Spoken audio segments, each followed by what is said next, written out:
fresh faces, fresh accounting topics. This is the IssuesWatch podcast.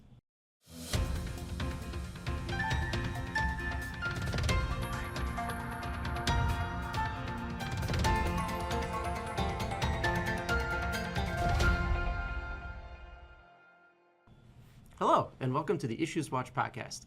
I'm Matt Charney, today's host for the biweekly accounting and auditing episodes. I'm an audit director at Clifton Arson Allen. And with me today, as always, is Brad Muniz, assurance principal at CLA. Welcome, Brad. Thank you. Where's Frank? Ooh, he may not be coming today, Brad.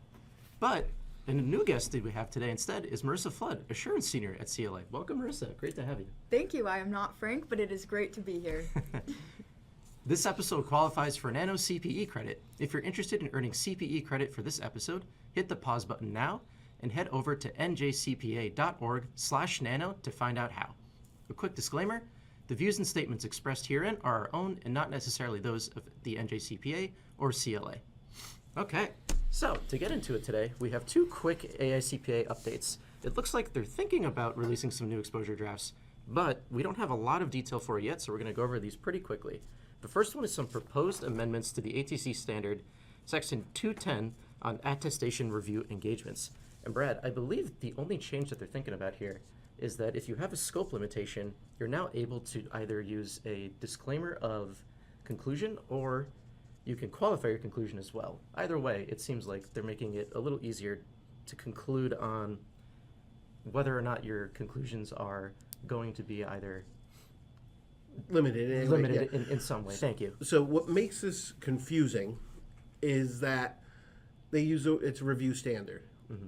And you guys, we were talking before, and you're like, oh, the review standards, we already have this. But no, those are the review standards. We're talking about review standards. Not review standards, review standards. Of course. Yes. Right, They're yeah. so different. It's all clear. Let's go to the next one now. No. So the standard review standards fall under the AR section, accounting and review. And that's what we're all very familiar with. But the attestation section, which includes AUPs, examinations, agreed upon procedures, examinations, also has review procedures in there.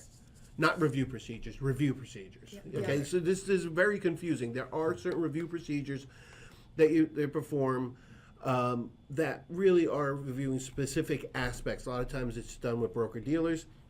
And if you look in this one, I think that this one is part of the ESG or something when they're attesting to a specific type of aspect. And it's not a full examination, so it's like it's a little bit lighter. And I don't think that they addressed if there's limitations on your ability to report. Right. So because of that, they said, okay, let's address it in the attestation standards. We know the review standards have them already, the accounting review, we have to address it here. Right. So I think that that's what they're doing, especially as it relates to, in this aspect, I think it was ESG, either one, it's a particular review aspect that you're doing in the AT standards. Exactly. Thank you for the clarification there. And it sounds like they're just trying to align what the ATC and the AR standards are doing so that there's some more uniformity there. Well, I didn't think of it that way, but you seem smarter than me now. So go to the next one. He's not confused. Yeah. I still am. Quick disclaimer on that. The effective date for these will be December 15th, 2026. So keep an eye out for that and some more information as we go on through the year. The next article that we have here is about proposed amendments to GAS relating to external confirmations. So it sounds like this is a change to the AUC. Real quick, this will be effective no earlier than December 15th, 2027. So we're still waiting for some more information on this exposure draft, but it sounds like we're looking for changes related to verifying confirmations and where they come from. What do you guys think about that? I think the PCAOB had come out with some guidance on this, and like Frank and I say all the time, there's a lot of trickle down. I know that both you guys, Marissa, you do a lot of DOL stuff. Right. You were on some broker dealers with me in the past too, so you've done PCAOB. It's a lot of fun. I am familiar. And what happens at those levels trickles down. Now, I mean, you've been involved with cash confirmations and stuff, and I think one of the banks, I don't remember which one, so I won't give the name, is not accepting confirmation.com anymore. Yes. So, okay, now confirmation.com was vetted out, but is the new site's going to be vetted out? How do you know that where they're coming from? So, AICP is going to follow it. And the only thing it said in the article was it's enhancing audit quality. Well, Right. I didn't think that they were going to put anything out that was going to make audit quality bad. Right. Thanks for telling us Yeah. that. That's interesting, yeah, because I was once on an audit when I was in a previous firm. I'll leave all the names and things out for the story, but the PCAOB came in to do an inspection, and one of the things that they commented on for our confirmations, and I guess it had nothing to do with cash confirmations, you were talking about confirmation.com before, but the PCAOB inspector came to the audit team and said, well, you got these confirmations via email. How did you verify that the email address is actually from the person that they're claiming to be? How do you know somebody didn't just log in, sign something as correct, and send it back to you? And they actually failed the audit for it. So it seems that they're keeping a close eye on this stuff, and I believe third-party verification used to be the strongest form of assurance you could get when testing support, and it seems like they might be backpedaling on that just a little bit and making sure that whatever is coming from third parties is actually verified. That it's actually coming from the third party. Right. Yeah. It is still the strongest form, but when you're seeing cash confirmations done, some people aren't even doing cash confirmations anymore. Yeah, that's a new thing this year. You're watching people log on to a site, Right. and making sure the balance is right. Well, PCAOB and others have said, how do you know that that site's not fake? And that's where it's like, okay, how deep do we go? Right. How deep do we right. go? Yeah. Do we have to start pulling certifications for websites now? Right. That's interesting. Yep. Definitely. Definitely So one to watch. we will keep an eye on that and let you all know. Next information that we have here, speaking of the PCAOB, is a change from the PCAOB. And if you recall from a previous episode, we were talking about changes from firm reporting metrics that the PCAOB was trying to implement. It sounds like they've been backpedaling on that now, and I believe they've been getting a lot of pushback. Brad has the scoop on this, so let's listen in. Me. You're the one that actually came up to the rumor to me that one day. I mean, what we're hearing is that there's some pushback. I don't know if it's political or what it is. What's creating it is that some people are questioning the enforcement ability of the PCAOB. And the PCAOB came out with these metrics and requirements that firms have to report on the firm and on engagements, and it was extremely onerous. And with the pushback that's coming, I think the PCAOB said, okay, we're going to pull this that's been out there for SEC approval because we don't want the SEC to, not approve it, and then it's like egg on the face. And the AICPA came out real strong on this. For all the people that say the AICPA is not there to support the firms, they were out there real strong on this, saying this is going to put a real strain on firms and possibly make more firms get out of auditing public companies. Right. CLA, we stopped auditing public companies. We just said it's just too onerous. Right. And I believe the article that brought this story forward was saying the AICPA's exact quote was that smaller and mid-sized firms who typically work on public company audits would be pushed out of that space due to these changes. And there's public companies that rely on those firms to get that work done, which would inhibit their ability to then go to market because they would basically be lowering or reducing the pool of firms that would be able to handle this type of work. Right. And they're always already concerned about the excess capacity that firms are trying to take on to be able to audit. How effective are they? So, Right. but we'll see. Okay. Yeah, so that's an interesting change there. All right. The final article that we had today actually comes from the PCAOB Audit Focus series and focuses specifically on journal entry testing.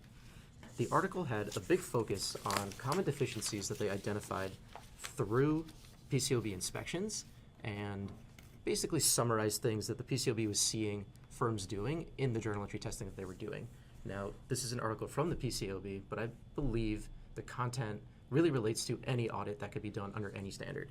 And so some of the common deficiencies they're identifying, I'll just read them off here quickly for everybody, is that firms were not obtaining and understanding the financial reporting process or the controls over journal entries or other adjustments. They were having difficulty identifying and selecting journal entries and other adjustments for testing, not testing the completeness of the population of journal entries, so your general ledger completeness testing, finding issues with that, not testing any of the journal entries that met the auditor's fraud criteria.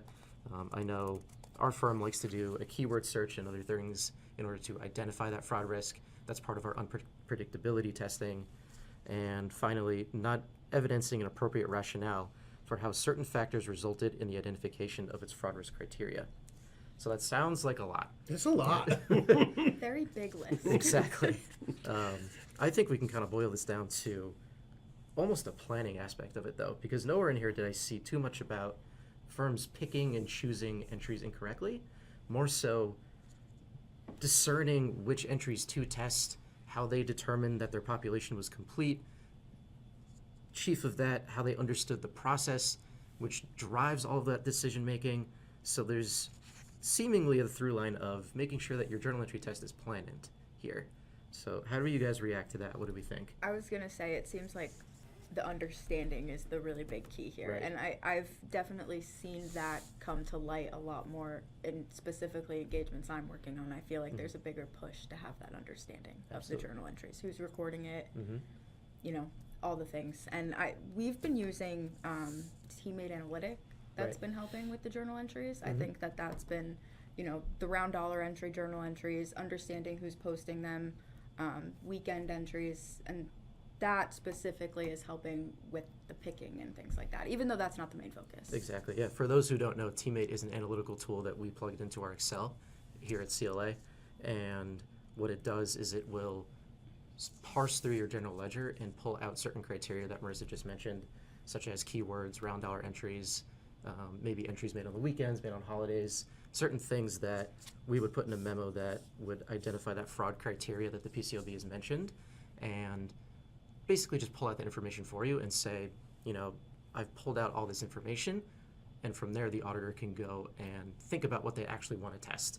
And that would be where that rationale comes in determining which of these entries actually do present some kind of risk. Yeah, because I was actually reading this and I was laughing because, you know, I see people making the descriptions error or, you know, mistake or adjustment, and sometimes people's eyes will go to those and pick those, but ultimately who's really putting big error? I made a mistake. Fraud. Exactly. So, Error on committing fraud. yeah, so I think that it's a little mundane to test those, so I think that's a big tool, a good tool to use. Exactly, yeah. The two things I took away from this, I'll say real quick because I want you in time, is that the process and controls. Okay? Yep. The keyword control, and I know that you guys, you're going to mention it later on that you're going to be talking about that. It's big, focusing on the controls around it and who's handling who does it. And then the other one are what journal entries to focus on. When SAS 99 first came out, we started looking at entries. People are like, I got to look at every entry. No, you're looking at entries where the fraud risk is. So right there you can reduce your population. Then you put it into the tools or let the tools drive which entries to focus on, because that's where the fraud risk is. And it goes back to what you're saying, you guys are saying, identify. Right. So that's just my thought. I'm just the old guy here. So you're saying we shouldn't be testing, you know, those monthly reoccurring entries. And insight. one of the things they said about manual versus automated. Yeah, I don't know what people. Hey, if somebody automated fraud, that'd be interesting. That would be impressive. All right, that's all the time we have for today. But in closing, I encourage you all to register for the NJCPA Convention and Expo, taking place June 3rd through June 6th in Atlantic City. It's also one of the few places you can take the New Jersey Law and Ethics program in person with Brad and Frank. Marissa and I will also be presenting a webinar on May 13th and May 20th about best practices for audit walkthroughs. It's free for NJCPA members, great for anybody who's interested in learning more about that financial close process we were just talking about. Get info on these events and more at njcpa.org/events. And of course, be sure to join the Society's Accounting and Auditing Standards Interest Group. Sign up for free at njcpa.org/groups. Brad, Marissa, thanks so much for joining me. Great to have you both here. And thank you all for watching and listening.